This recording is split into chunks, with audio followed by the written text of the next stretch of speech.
Hello, my name is Jamie Packer, and this is my presentation about how climate change will affect Michigan.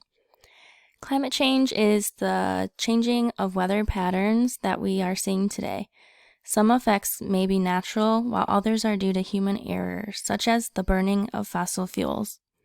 In this presentation, I will be talking about how those effects that have already been seen in Michigan, as well as those that we may see in the near future. Causes of climate change. Climate change is a broad term for the overall change in weather patterns across the globe. Climate change begins with forcings. Forcings, also known as drivers, are things that drive or increase climate change effects. This could be natural, like a volcanic activity, or by humans, which we see by burning of the fossil fuels. The effects of climate change are known as feedbacks. Positive feedbacks are those effects that can increase forcings, while negative feedbacks are those that actually slow down forcings and reduce the effects of climate change. And you can see that simply put on the bottom right in figure 1.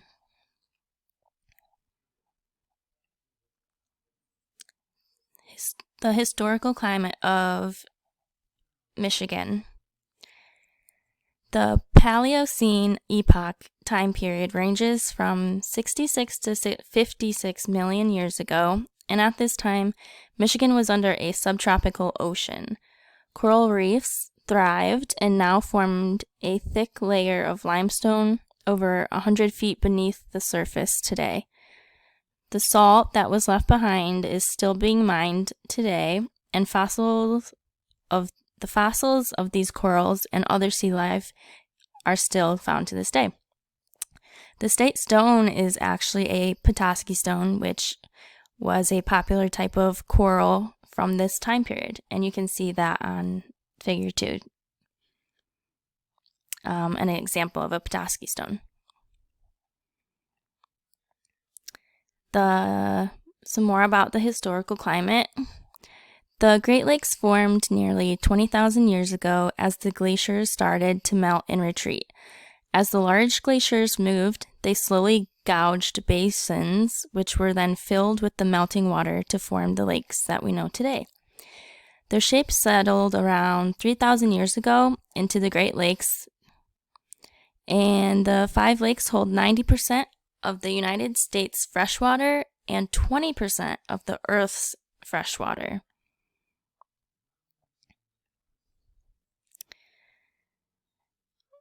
So Lansing, Michigan is the state capital and is located in central Michigan, which I chose because it makes for a good location to study.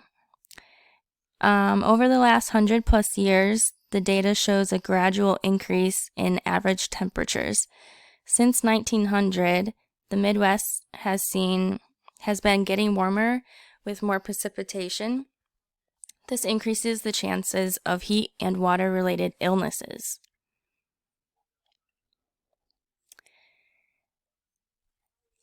In Ingham County, Michigan, it has had an increase in extreme heat wave days, those days that exceed 90 degrees Fahrenheit, since recordings began in 1979.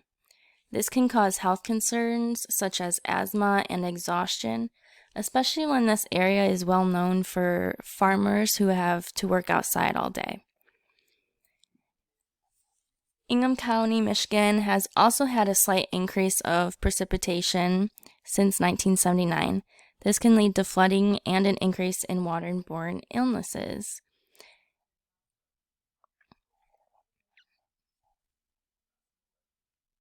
And you can see the rise in grade of each of those, the heat and the precipitation, in each graph.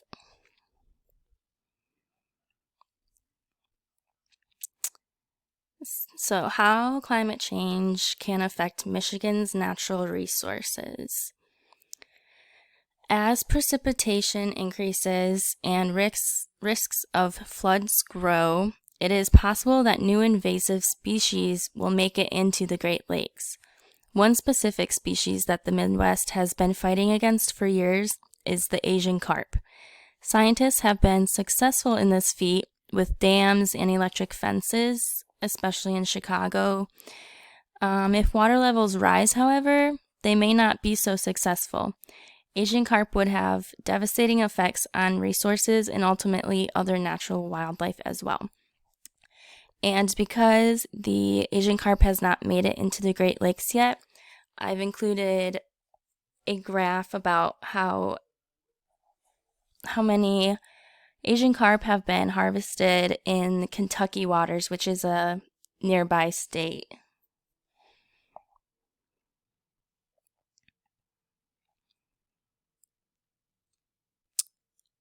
As temperatures and precipitation increase throughout Michigan, the effects will most likely be seen in waterfowl migration patterns. During winter months, as smaller bodies of water freeze, waterfowl either migrate south or towards the Great Lakes, which do not typically freeze over entirely. As effects of climate change increases, though, winter months will decrease in length and intensity.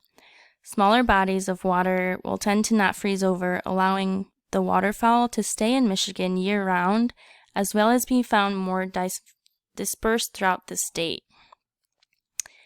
And the illustration shows two different migratory patterns of the waterfowl over Michigan right now. And how climate change can affect Michigan's socioeconomics. Michigan is well known for being a double peninsula state surrounded by the Great Lakes. One foreseen impact on climate change is an increase in precipitation as well as rising sea levels. Due to this, an increase in flooding is expected, along with losing coastlines.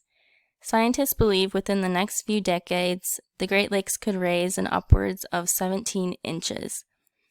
These potential floods will wreak havoc on the already poor-conditioned roads and farmlands in which the entire country depend on.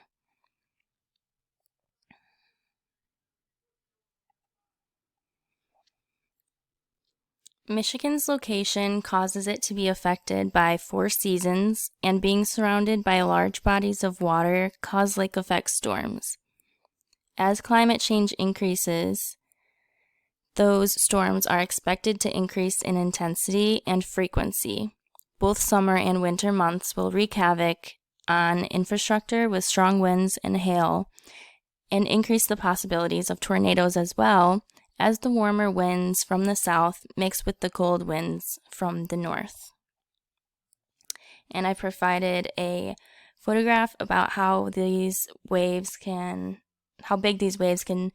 be just now, hitting a lighthouse from Lake Michigan. So how can we fix these climate change effects? Here are some potential geoengineering strategies. Due to location, geoengineering techniques that include the ocean would have not have potential in Michigan. Some possible strategies that may work include the ambient air capture technique or the afforestation technique. Ambient air capture includes machines specifically designed to scrub out carbon dioxide from the surrounding atmosphere. This carbon is then stored somewhere else. Michigan is the third windiest state in the United States, which would allow carbon emissions from other places in the world to easily find its way to be cleaned up in Michigan. Afforestation is another geoengineering technique that could work great in Michigan. It is simply the use of planting more trees to absorb carbon dioxide in the atmosphere. Michigan has roughly 196 million acres dedicated towards agriculture. Depending on what is being grown, livestock or crops, the carbon footprint varies widely. Whether dedicating some of that land to planting trees or simply changing which crops are being grown there can drastically change the carbon footprint of that area. One example is switching to hemp, which can store 7 to 11 tons of carbon per acre, compared to rice, which are currently responsible for 12% of the global methane emissions. And this figure on the right illustrates how the process of the carbon dioxide removal from the atmosphere can be restored and reused.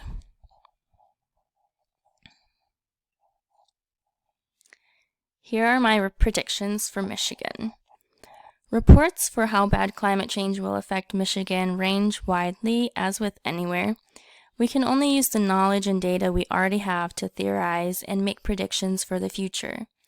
Since Michigan's weather does rely on 4 seasons, and as temperatures rise, some seasons may be a thing of the past. Winter may be gone, while autumn and spring may merge into one season. With being surrounded by 20% of the world's fresh water, the Great Lakes, this will be advantageous for residents as freshwater may be lost in other parts of the country and world. And the illustration on the right shows how in the future Michigan's weather will become more like those states in the south, i.e. warmer. In conclusion, overall, the major effects that Michigan and the rest of the Midwest will most likely see due to climate change is warmer weather year-round, more and intense weather events, and higher precipitation resulting in floods. These effects will affect more than just us humans, but nearly every species. Migration patterns will change, resources will be used up, invasive species may take advantage of changing habitats, and entire ecosystems will change. Geoengineering techniques may be helpful in slowing or even halting climate change. Specifically in Michigan, ambient air capture and afforestation may have the most potential. Only time will tell the true effects that climate change has on Michigan and the rest of the world. Here is my works cited.